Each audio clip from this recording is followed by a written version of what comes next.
que nos assistem através do Instagram e do Facebook do CEALC, Centro Espírita Amor, Luz e Caridade.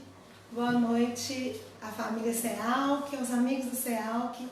É um prazer poder estarmos aqui para fazermos a nossa vibração do nosso estudo da noite.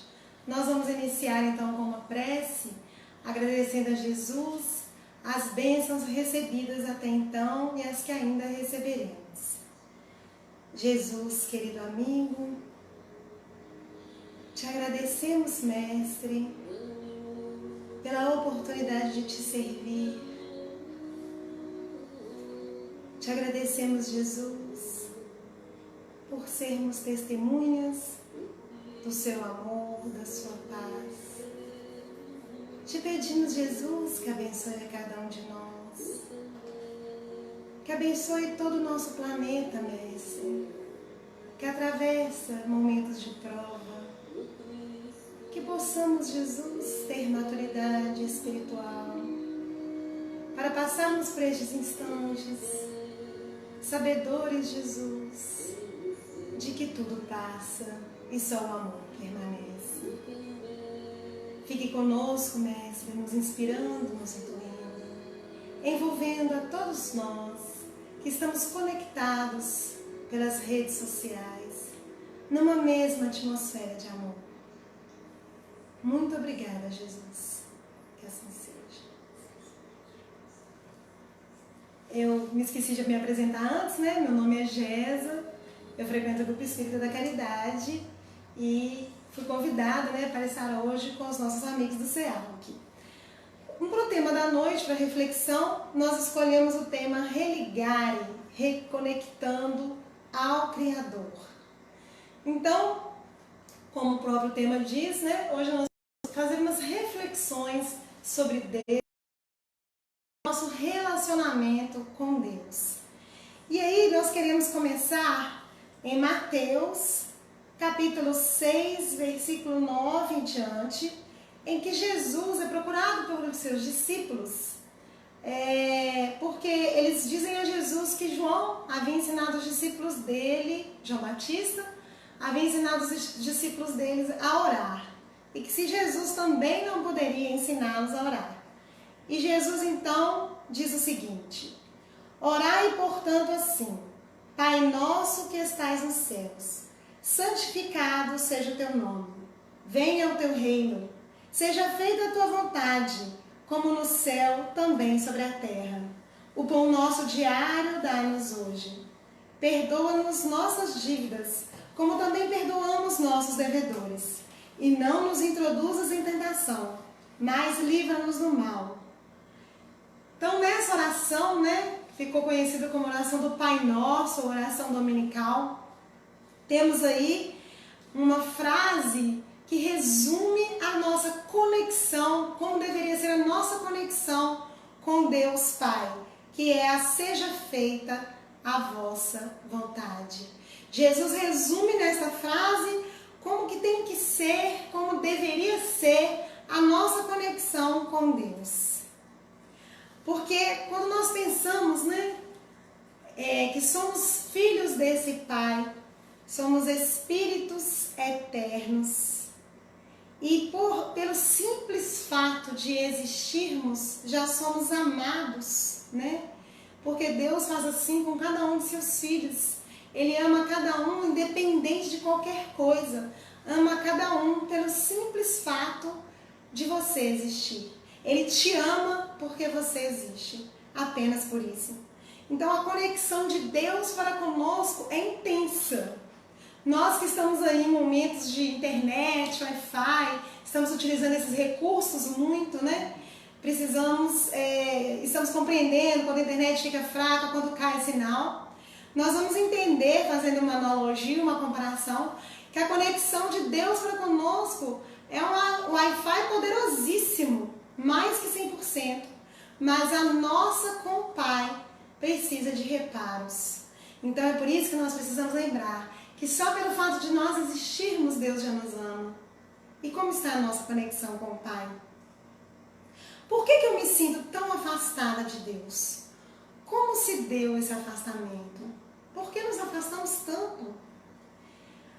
Nós vamos observar, né, na homeopatia, os estudiosos de homeopatia, eles chamam as doenças de psora, né? E que não há essas doenças como a gente rotula, né? Uma gripe, uma dor de cabeça, né? Existem as psoras primárias, que são geradoras de todos esses outros desconfortos que a gente sente. E uma das psoras primárias é justamente a rebeldia, né? Somos rebeldes e por conta da rebeldia adoecemos. Também a construção religiosa de um Deus antropomórfico não ajudou muito, né? Apesar de que religião vem do latim religare, que é de reconectar, né? De ligar a criatura ao Criador, alguns dogmas religiosos, infelizmente, mais nos afastaram de Deus do que nos aproximaram. Então, o que nós aprendemos desde sempre, né? Aprendemos que Adão e Eva, lá em Gênesis, se rebelaram contra Deus. E Deus, que é a imagem e semelhança do homem, expulsou os dois do paraíso e virou o disciplinador da humanidade. Então é assim que temos a construção da história em nossas mentes, né? Adão e Eva, então, serão para nós os dois arquétipos, modelos da rebeldia, né? Nós vamos ver, por exemplo, na passagem bíblica, Adão tentando se esconder de Deus, né? E Deus pergunta para Adão, né? Porque ele está se escondendo. E Adão vai e responde que ele estava nu e que tinha vergonha. E se a gente for tirar o espírito da letra, o que é estar nu? E o que é se esconder de Deus? Mas veio Jesus, né? Então veio Jesus, que Paulo chama de segundo Adão.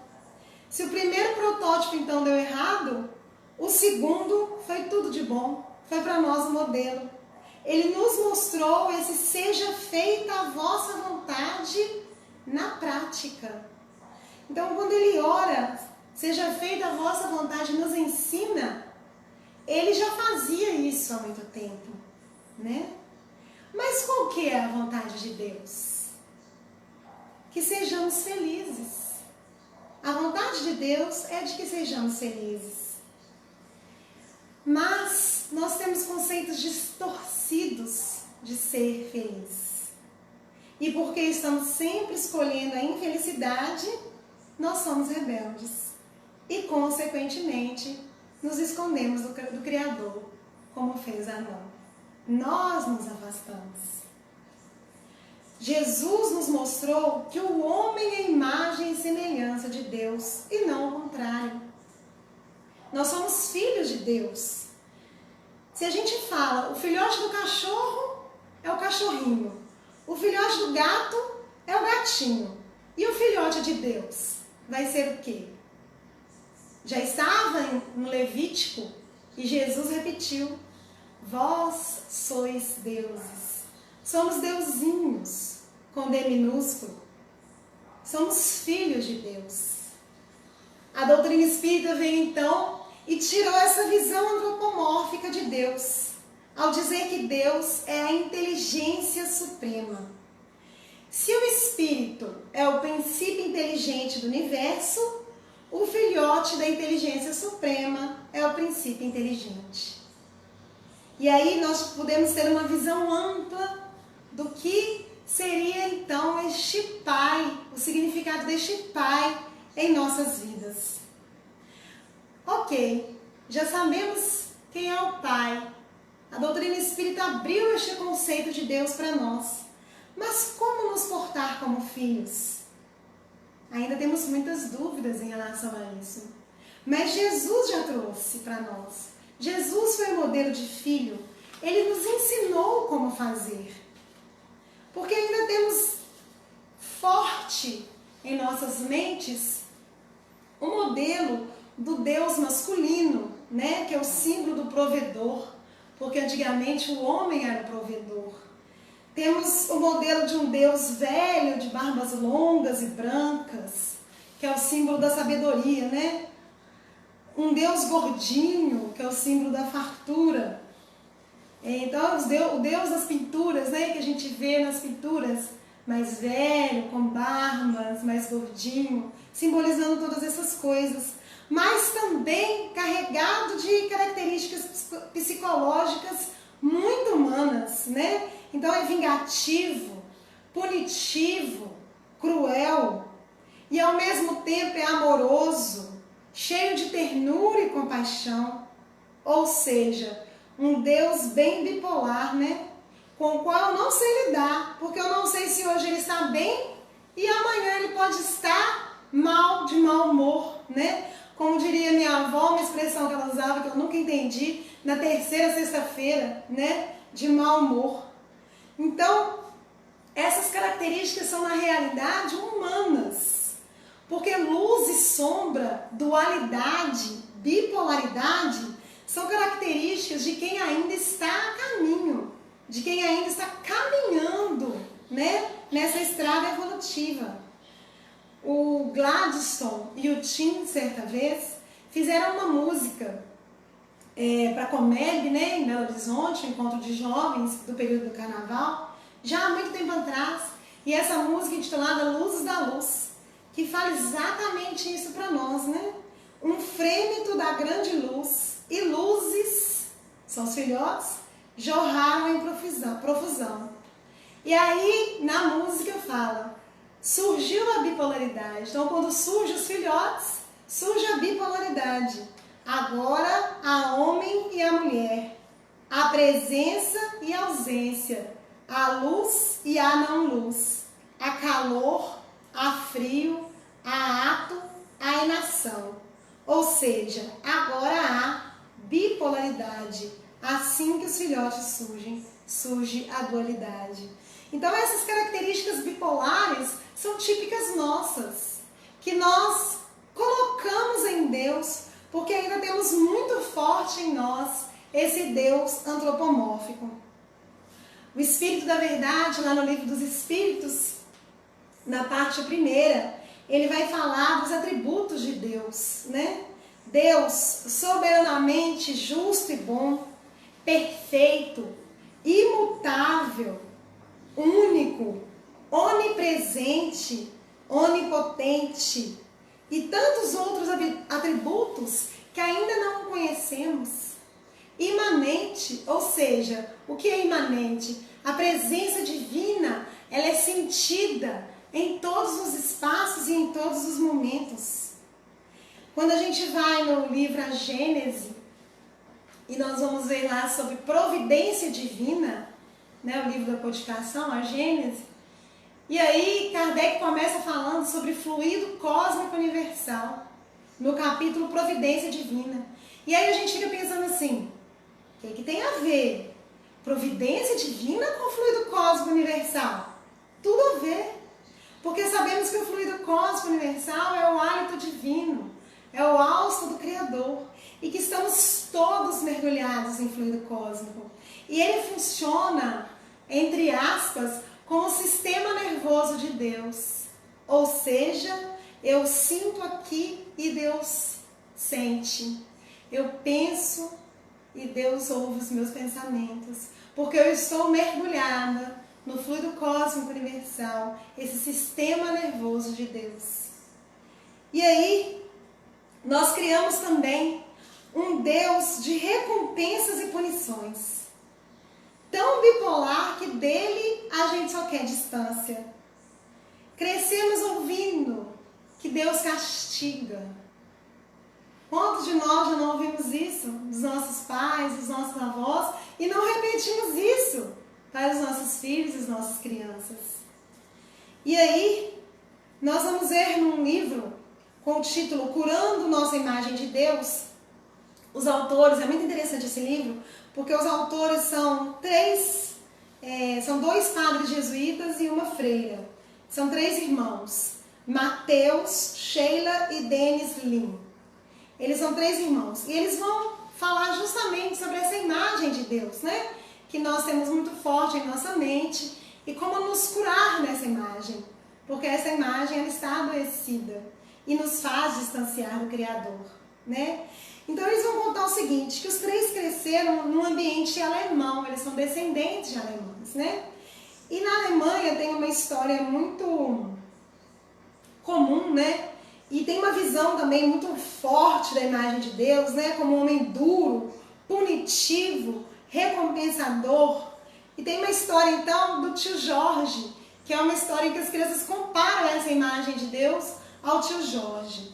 E a história conta o seguinte, tio Jorge era um velhinho já, né, mais idoso, e ele tinha ficado solteirão, não tinha constituído família e morava sozinho.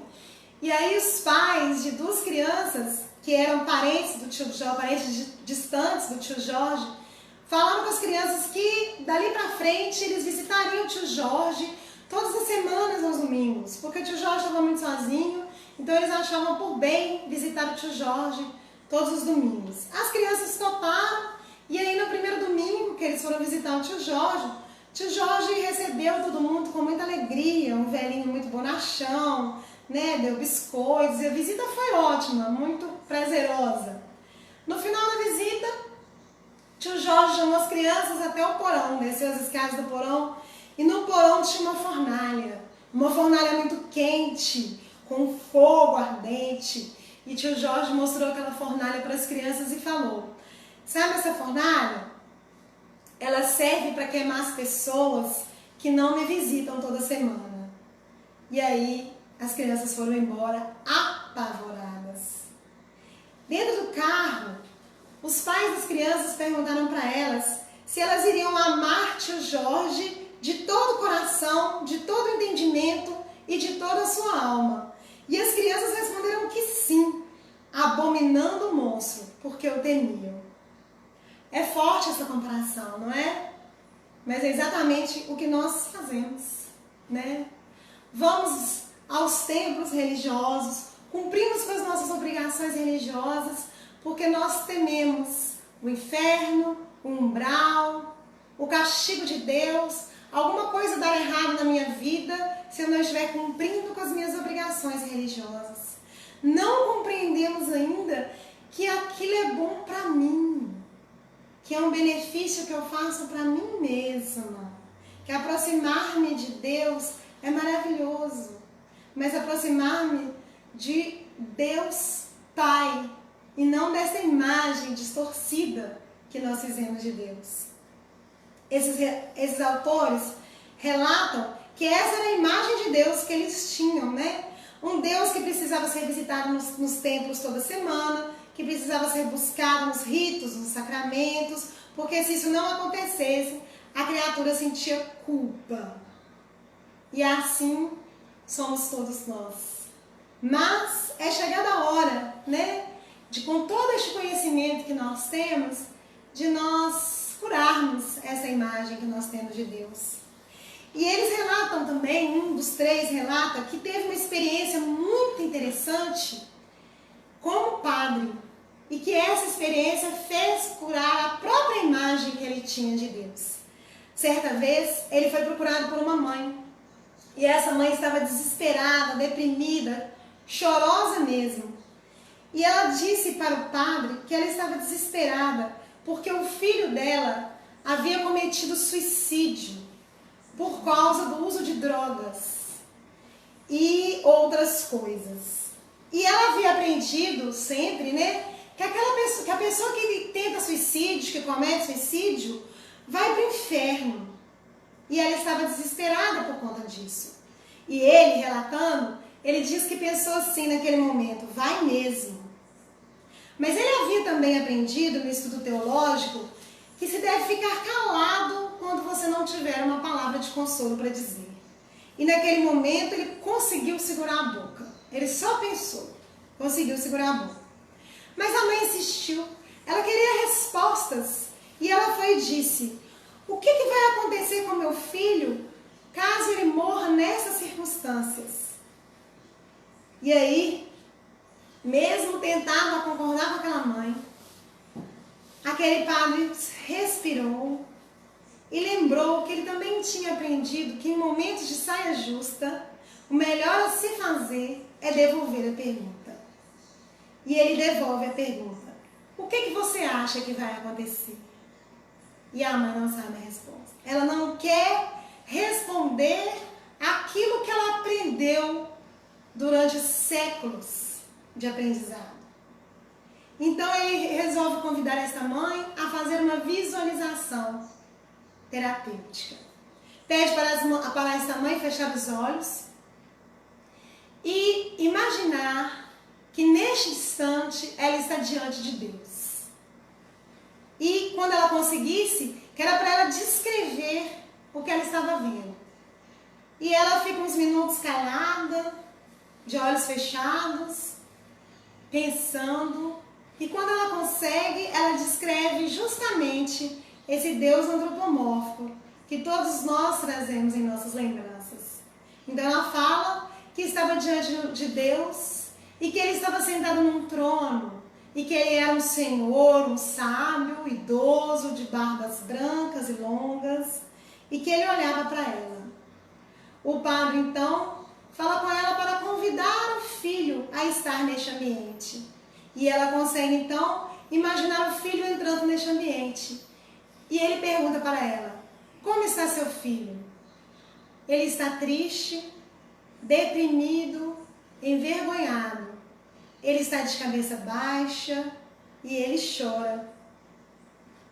O padre então faz a pergunta para a mãe: e você? O que você faz diante do seu filho?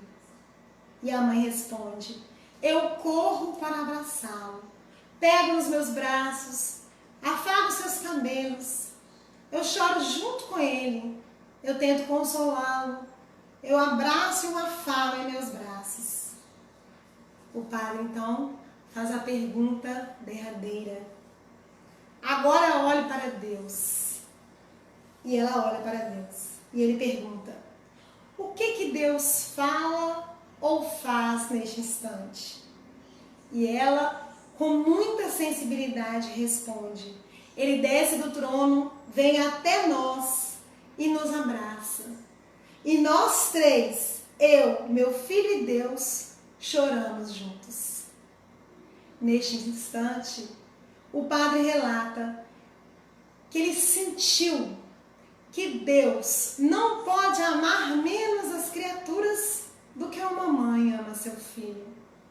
E nesse instante, a imagem que ele, padre, tinha de Deus se curou. Então, essa imagem que nós devemos ter para conosco, de um pai amoroso, justo, sábio, que vê seus filhos com olhos de amor, que ama os seus filhos simplesmente porque eles existem. Mas como eu devo me aproximar de Deus? Como fazer esse movimento de me aproximar dele? Porque Deus nunca se afastou, mas nós nos afastamos. Como nos reaproximarmos? Como fazer esse religar, essa reconexão com Deus? Não tem receita de bolo, né, gente? Mas há sim algumas atitudes que no dia a dia podemos ir implementando nos nossos hábitos e nos nossos costumes para que possamos fazer este caminho de volta, como o filho pródigo fez com o seu pai na parábola do filho pródigo. E um dos recursos é a gratidão. Quando eu sou grato, eu estou amando. Os hebreus, por exemplo, eles não conheciam a palavra gratidão. Então, nos textos bíblicos, nós vamos ver a palavra amor sendo utilizada no sentido de gratidão. Porque ser grato é isso, é amar. Com gratidão, nós conseguimos nos curvar mediante a grandeza divina. Mas nós temos o hábito de reclamar demais. O contrário da gratidão não é a ingratidão, é a queixa, a reclamação. Nestes tempos em que estamos passando, por exemplo, quantos de nós já paramos para agradecer por esta prova? Porque se estamos passando por ela, é porque já estamos maduros espiritualmente para passar. Quantos agradecemos? Ou estamos vendo essa prova como um castigo divino, porque ainda temos esse Deus antropomórfico forte dentro de nós. Então, a reclamação, ela impede o cérebro de pensar e impede o coração de sentir gratidão. E aí, uma vez, eu estava vendo um vídeo de uma psicóloga e ela propôs um exercício muito simples e muito difícil ao mesmo tempo. Ela propôs o exercício da gratidão. Ela desafia, né, aqueles que quiserem a ficarem 48 horas sem reclamar. Porque ela fala que no momento em que o cérebro desacostumar da reclamação, aquele espaço da reclamação fica vazio. E aí o cérebro preenche aquele espaço com gratidão. Substitui aquele espaço com gratidão. E aí ela pede pra gente usar uma pulseira, uma gominha de dinheiro, uma pulseira, seja o que for, no braço. Porque aquilo vai nos lembrar de não reclamar. Mas aí ela fala que assim que você reclamar, você tem que mudar a pulseira de braço e reiniciar a contagem das 48 horas. É formidável esse exercício, gente. Ela fala no vídeo dela que as pessoas demoram em média 10 dias para conseguir ficar 48 horas sem reclamar. Eu, particularmente, demorei 30 dias. Quando eu consegui ficar 48 horas sem reclamar, eu não acreditei. Não acreditei que eu tinha conseguido. Porque nós somos viciados em reclamar. A gente está na praia, a gente reclama que a água é gelada, que a areia incomoda, que o sol está forte demais, que o restaurante está cheio. Aí acabam-se as férias e a gente volta para trabalhar. Aí a gente reclama que está cansado demais, trabalhando demais, que saudade da praia. Exemplos simples para a gente compreender como somos viciados em reclamar, em queixar. No livro Pão Nosso, no capítulo 75, Emmanuel vai nos dizer sobre murmurações. Ele vai falar o seguinte para nós. Ele vai comentar um trecho da carta de Paulo aos Filipenses, capítulo 2, versículo 14. Paulo diz o seguinte: fazei todas as coisas sem murmurações nem contendas. E aí o benfeitor vai comentar essa passagem. Nunca se viu contenda que não fosse procedida de murmurações inferiores. É hábito antigo da leviandade procurar a ingratidão, a miséria moral, o orgulho, a vaidade e todos os flagelos que arruinam almas neste mundo para organizar as palestras da sombra, onde o bem, o amor e a verdade são focalizados com malícia. Quando alguém comece a encontrar motivos fáceis para muitas queixas, é justo proceder a rigoroso autoexame, de modo a verificar se não está padecendo da terrível enfermidade das murmurações. Fazendo um parênteses, Emmanuel chama esse mau hábito nosso de terrível enfermidade. E aí a gente vai lembrar lá do início em que falamos sobre a episódio primária da rebeldia. Os que cumprem seus deveres na pauta das atividades justas, certamente não poderão cultivar ensejo a reclamações. É indispensável conservar-se o discípulo em guarda contra esses acumuladores de energias destrutivas, porque, de maneira geral, sua influência perniciosa invade quase todos os lugares da luta do planeta. É cansativo quando nós estamos em frente a uma pessoa que só sabe murmurar, e é triste quando nós somos essa pessoa, né? É fácil identificá-los. Para eles, tudo está errado, nada serve, não se deve esperar algo de melhor em coisa alguma. Seu verbo é irritação permanente. Suas observações são injustas e desanimam. Lutemos quanto estiver em nossas forças contra essas humilhantes atitudes mentais. Confiados em Deus, dilatemos todas as nossas esperanças, certos de que, conforme asseveram os velhos provérbios, o coração otimista é medicamento de paz e de alegria. Estamos em tempos em que se busca freneticamente um medicamento. E Emmanuel fala, o coração otimista. Este é o primeiro remédio. Então, enquanto estivermos na onda do pessimismo, o medicamento não chega. Precisamos mudar a nossa energia para essa onda otimista de que tudo vai passar, só o amor permanecerá. Então, o exercício da gratidão nos faz iniciar essa caminhada de retorno para a casa paterna. A segunda forma de conexão que nós vamos ter é o cansar-se da rebeldia e se submeter, se entregar. Então nós temos a figura do menino teimoso, né? Que ele começa a bater perna, cai no chão, bate a perna, grita, chora, descabela. E aí a gente deixa ele ali num lugar seguro, não fala nada com ele, espera passar, né, essa crise de teimosia, e aí ele se cansa. Tem uns que até dormem, né, após essa crise, mas ele se cansa, e aí ele se entrega, e aí é hora de dialogar. Meu filho, por que você está fazendo isso? Qual o motivo? Então isso acontece conosco também. Somos crianças rebeldes que ficamos lá, né, fazendo nossas pirraças.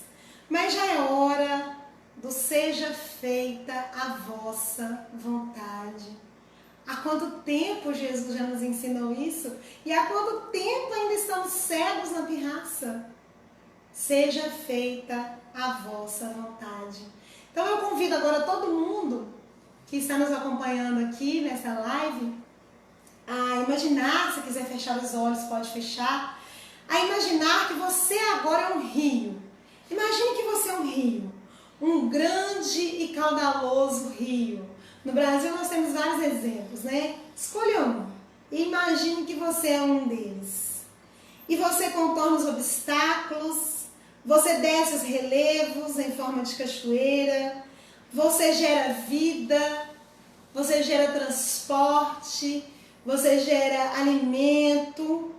Você é um rio muito generoso, caudaloso, forte, que segue seu curso, nada te impede, nada te atrapalha.